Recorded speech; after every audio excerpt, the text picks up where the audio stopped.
am Paul Zmuda. I teach science to 3rd, 4th, 5th, and 6th graders. And one of the things I love about the science program is we get to do so many hands-on experiments and activities and demonstrations.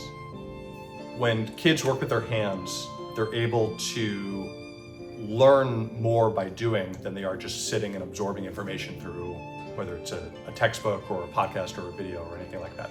Not to say that those aren't valuable, because they are, but learning by doing, I think, has been, at least in my experience, the strongest way for kids to learn.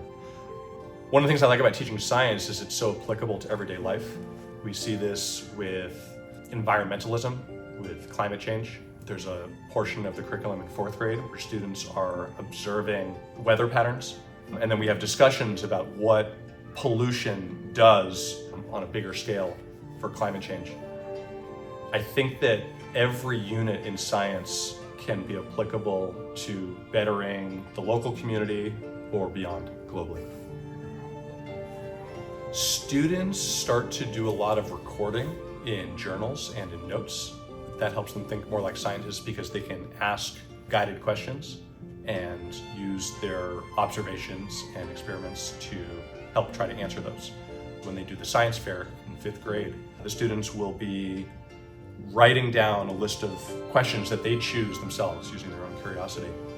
And then they design their own experiment to try to answer those questions.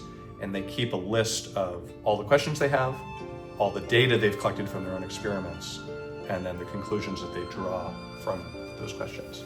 So it always comes back to the students asking the questions, designing the experiment, gathering the data themselves, and then drawing their own conclusions.